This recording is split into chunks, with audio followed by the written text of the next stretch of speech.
आपके दुकानों पे नहीं बोल रहा मैं, लेकिन उस केस में दो चीज मिलेगा आपको, हल्का फुल्का जंग लगने का निशान होगा, दूसरा मैग्नेटिक फील्ड ट्रांसफर होगा। जैसे मैंने बताया था साइंस के अकॉर्डिंग लोहे के साथ कोई भी स्टेनलेस का कोई भी मेटल रखोगे तो मैग्नेटिक फील्ड ट्रांसफर होता है, हल्का फुल्का चम्मच चिपकेगा, लेकिन वो घुम धीरे धीरे हट जाएगा। पहले रीजन से होता है। दूसरा होता है हमारा वेल्डिंग प्रोसेस, बहुत इंपॉर्टेंट प्रोसेस है। इसको मैंने 3 पार्ट में डिवाइड किया है, वेल्डिंग करने से पहले, वेल्डिंग करते समय और वेल्डिंग करने के बाद। मतलब बिफोर वेल्डिंग, आफ्टर वेल्डिंग और ड्यूरिंग वेल्डिंग। अब बात करें वेल्डिंग करने से पहले क्या करते हैं, हमें पाइप के बारे में नॉलेज होना चाहिए पूरा, कितने एमएम का है, कितना थिकनेस है, क्या ग्रेड है, कौन से ग्रेड का माल है। जब तक इसके बारे में पता नहीं है तो आपकी पाइप खराब है और वेल्डिंग भी खराब होगी। सब कुछ तो यही है ना, इसके हिसाब से हमें पता होना चाहिए। अब गाड़ी चलाने के लिए हमें पता होना चाहिए कौन सा गियर आगे पीछे लगता है, क्या चीज है क्या नहीं है। सिर्फ यही गाड़ी है, इसके बारे में आपको पता होना चाहिए। और इसके हिसाब से हमें रॉड चाहिए होता है, जिसको हम इलेक्ट्रोड फीडर वायर बोलते हैं, हम सब रॉड बोलते हैं ना हम सब। इसके हिसाब से रॉड चाहिए होता है। और हम सब क्या सोचते हैं कि कुछ पैसे बच जाए, कुछ किसी कारण कोई दूसरा रॉड यूज कर लेते हैं। ठीक है, आप जो कर रहे हैं उसके लिए मना नहीं कर रहा, तो क्या उसके वजह से जंग नहीं लगेगा? मैं दिल्ली में एक बार गया था, एक चांदनी चौक जैसा एरिया है, वहां पे मुझे ट्रेनिंग करना था। आप लोगों के दुकान में जाके बुलाता हूं कि आइए आज ट्रेनिंग है।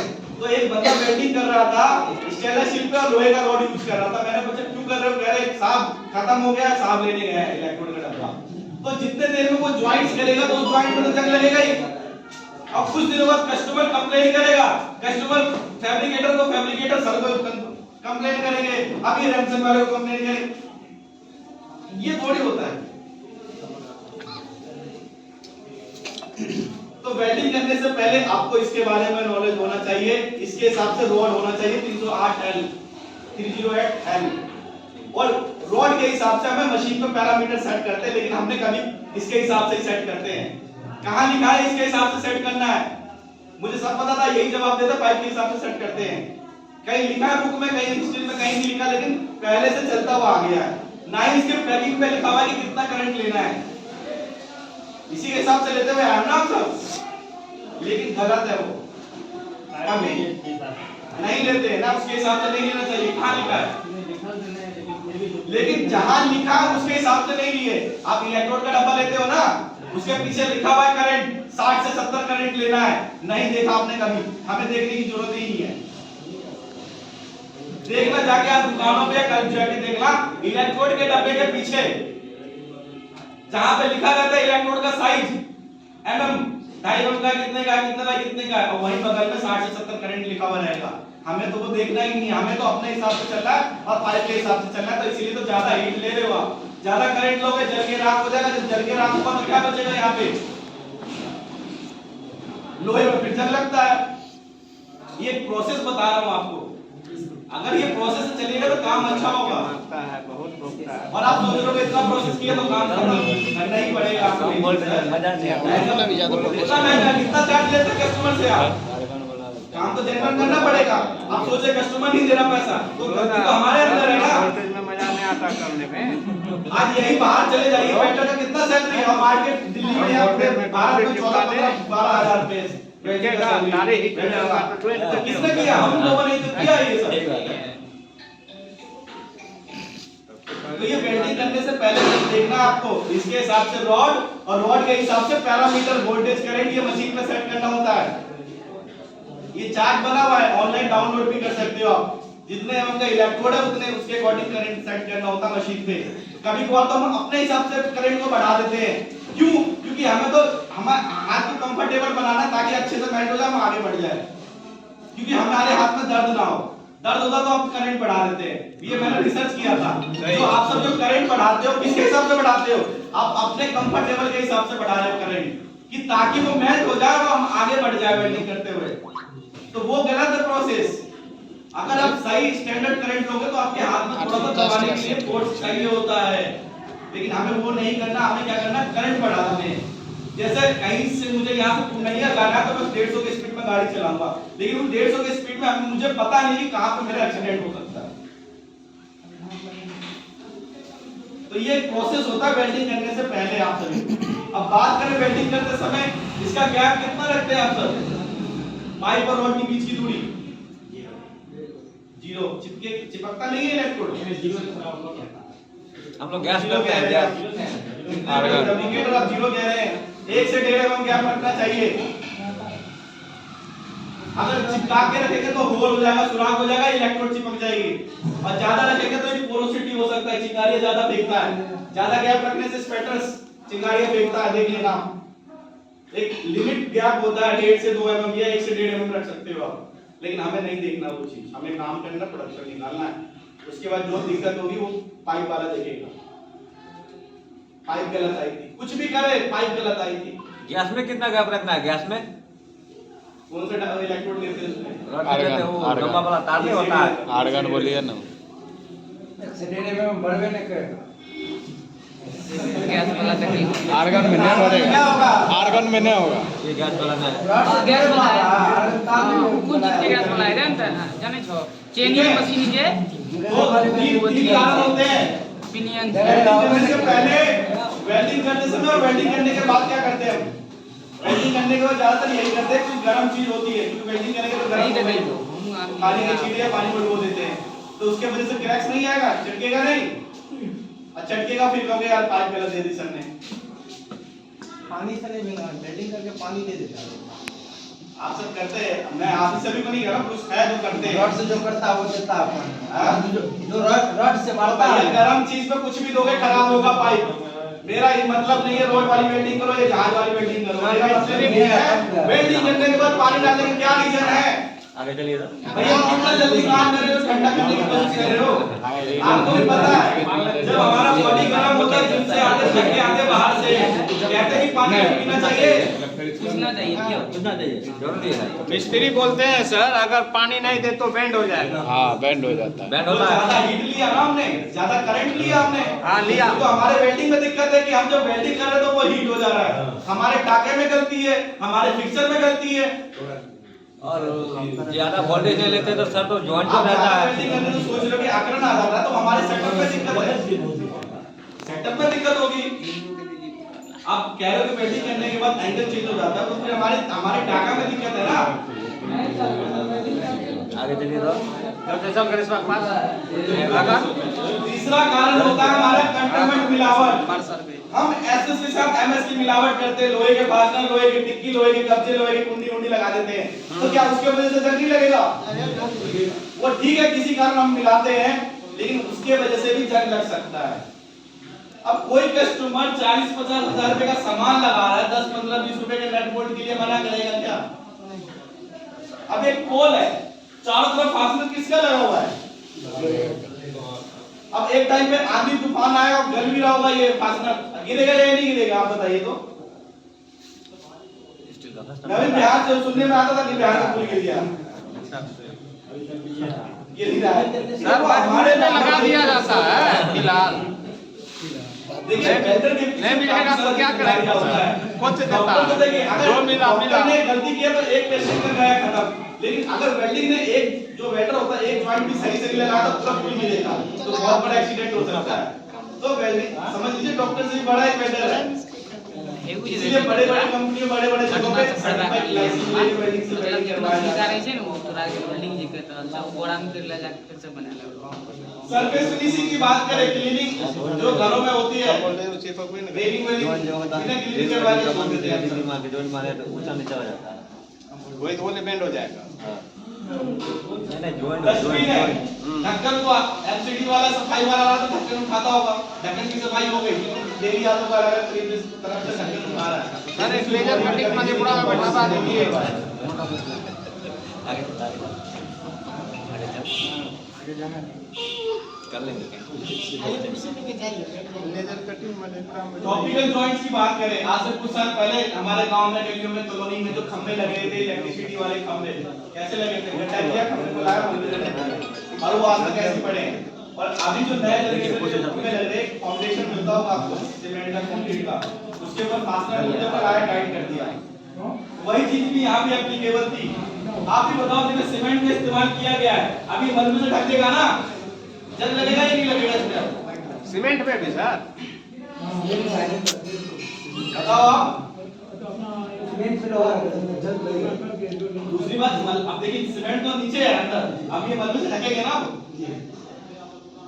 आप ही बताओ, इसमें हमारा टाइम भी कम लगता है और पैसा भी कम लगता है। देखिए एक फीट पाइप इधर गया, एक फीट इधर, एक फीट इधर, 3 फीट अंदर गया है और 3 फीट उधर गया, 6 फीट।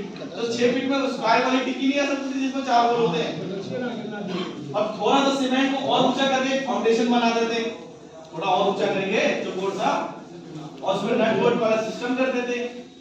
और इन फ्यूचर हमें अगर इसको काट दूसरे जगह लगाना पड़ेगा, कटिंग करना पड़ेगा, खत्म। सीमेंट फैक्ट्री में काम किया है, सीमेंट में भी यूज होता है, उसमें जब हम टाइल घुसाते हैं आपका तो उसमें जब नहीं क्या यूज करना चाहिए?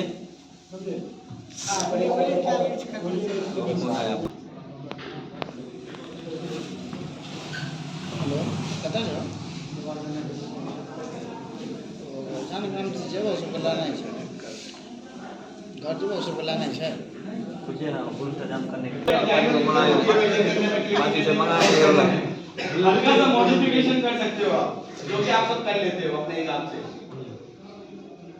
तो आपको देखना है कि कहां पे ग्राइंडिंग कर सकते हैं, कहां पे क्लीनिंग नहीं हो सकता, तो अपने हिसाब से ऊपर नीचे जॉइंट को कर सकते हो, टेढ़ा मेढ़ा एंगल चेंज करके। कभी-कभार जो हमारे ग्राइंडर मैन होते हैं वो ज्यादा कटिंग करने से ज्यादा गैप रह जाता है, अब उस गैप को भरने के लिए वेल्डर रुक के वेल्डिंग करता है, तो उस केस में भी ज्यादा हीट जा सकता है, ज्यादा टेंपरेचर, तो आपको और रुक के वेल्डिंग करना है। और ग्राइंडिंग तो हमारे होते ही है परफेक्ट ग्राइंडर मैन, ग्राइंडिंग करने का प्रोसेस ऐसे होता है, वो करते हैं ऐसे है कि ताकि जल्दी से ग्राइंडिंग हो जाए, मेरा काम फ्री। अब उसके चक्कर में गड्ढा भी हो जाता है उस जॉइंट के ऊपर। करने का ये तरीका है ना, अच्छे से काम कीजिए।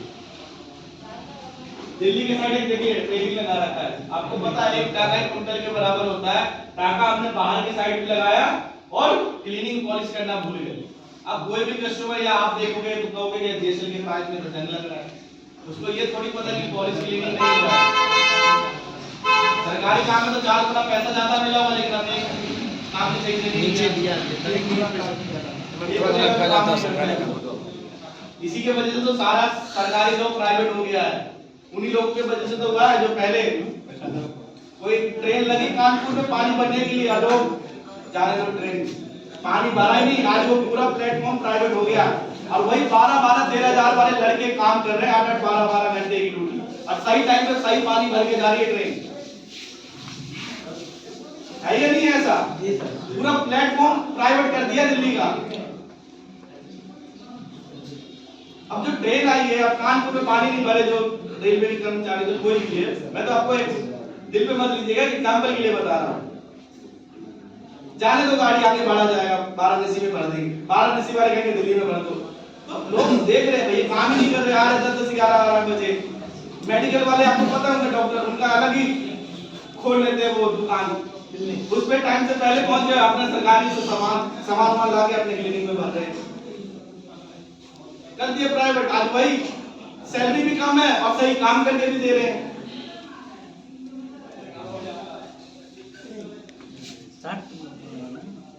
एक पाइप और सीट को वेल्ड करने के लिए देखिए कितना मेटल का इस्तेमाल किया गया है। अब ये मेटल हुआ कैसे? रिपेयरिंग के केस आया था तो वेल्डर ने बिना ग्राइंडिंग क्लीनिंग किए उस पे दोबारा वेल्डिंग कर दिया, इसीलिए फिर दोबारा चटका, फिर दोबारा उसने वेल्डिंग कर दिया, फिर दोबारा चटका, क्योंकि इस पर रस्टेड लगाया, जंग लगाया, खराब है। आपको ग्राइंडिंग करना पड़ेगा। ये है गुड फैब्रिकेशन, ये गुड फैब्रिकेशन ये होता है।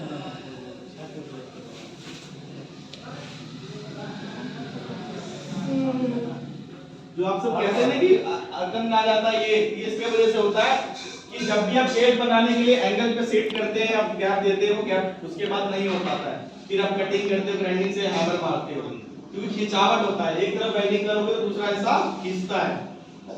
तो उसके लिए आपको टैगिंग प्रोसेस अपनाना है, पहला टैगिंग, दूसरा टैगिंग, फिर तीसरा टैगिंग, फिर तीसरे दूसरे के बीच में और पहले तीसरे के बीच में, फिर जिधर मर्जी आप उधर से वेल्डिंग कर सकते हैं, कट कर देते।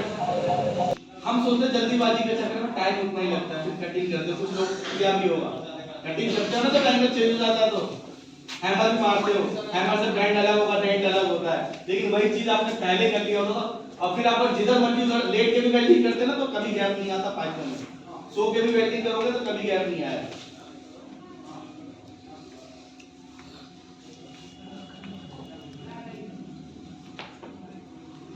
वो डाटा ऑफ कर देना मेरे फोन का, ऑन नहीं आएगा।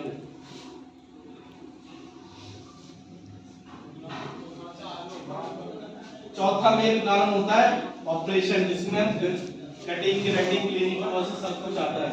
जैसे मैंने बताया था कटिंग की, ग्राइंडिंग की, जो हमने लोहे पे इस्तेमाल किया था वो इस पे नहीं करना है। कितना टाइम लगेगा चेंज करने में? लगेगा तो लगने दीजिए ना। ठीक है, छोटे मोटे काम पे ये चीज नहीं देखते, लेकिन कोई भी इंपॉर्टेंट गेट बना रहे हो या टैंक बना रहे हो तो उस पे चीज ये ठीक चलेगी। जो ग्राइंडिंग व्हील तो अलग अलग होते ही हैं, लेकिन कटिंग व्हील जानबूझ के हम कर देते हैं, उसको खोल के अलग कर दीजिएगा, ये तो ये चीज मिलेगी आपको। दूसरा जो वायर ब्रश है वो लोहे का ही है हमारे पास, सिर्फ 10 रुपए महंगा है स्टेनलेस स्टील का वायर ब्रश। हम लोहे की सही क्लीनिंग कर रहे हैं तो आपको ये चीज मिलेगी, लोहे से आप क्लीनिंग करोगे। दूसरा जो चिपिंग हैमर, जला हुआ माल रह जाता है फ्लक्स रॉड वाला, उसको हटाने के लिए हम छेनी का इस्तेमाल कर रहे हैं, लोहे के सरी का इस्तेमाल कर रहे हैं। स्टेनलेस स्टील का लीजिए ना, आप आपके पास कोई भी छोटा सा पाइप का टुकड़ा नहीं बचा है क्या स्टेनलेस स्टील का, उसके ऊपर एक 4 एमएम की वेल्डिंग कर दीजिए, आपका चिपिंग हैमर तैयार हो गया लोहे स्टेनलेस स्टील का।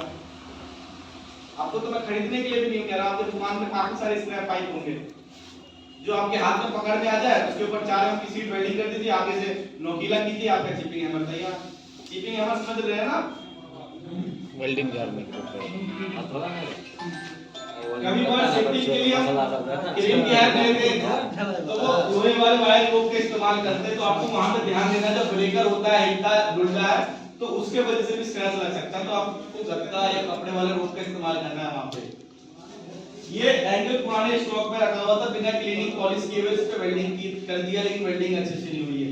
दूसरा, वेल्डिंग से तो खराब होती है ज्यादा हीट से, लेकिन जब ज्यादा ग्राइंडिंग दबा के करोगे तो लाल होता है उस टाइम पे, तो वो वेल्डिंग के बराबर हीट हो जाता है, इसलिए वो इसकी जो परत है वो जल के राख हो गई है। इसलिए यहाँ पे क्या बचा? लोहा, इसलिए जंग लग गया। आप ही बताओ, यहाँ पे जंग लगा, यहाँ क्यों नहीं लगा जंग? और ऐसे केस में आपने कितने लोगों ने कंप्लेन किया होगा कि पाइप खराब आई है?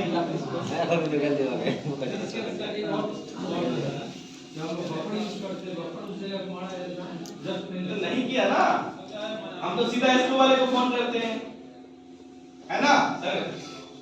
हम तो एसको वाले को फोन करेंगे, परेशान करेंगे ना, हमारे पास काम टाइम ज्यादा है। तो वो गलत है सर, यहाँ मैं आया हूँ, इनको परेशान करना भूल जाना, मुझे परेशान करना और सबको जवाब देके जाओ कि कारण क्या था जंग लगने का। नंबर देते जाइएगा। मेरा काम यही है, मैं रिसर्च करता हूँ आपके साथ बैठ के कि वेल्डिंग करने से क्या क्या चीज जरूरी है। मटेरियल पूछ रहा था, मटेरियल पूछ रहा था। ये देखो कितना चल रहा है। इन्होंने बनाया ये कैब वाले सर ने,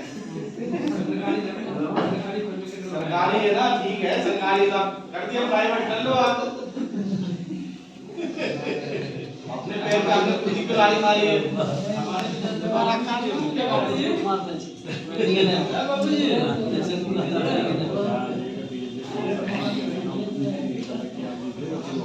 मेंटेनेंस की बात करें तो बिल्डिंग के ऊपर एक स्टेनलेस स्टील का प्लेट लगा हुआ है, क्लीनिंग के लिए इस्तेमाल किया जा रहा है, कुछ खास नहीं है।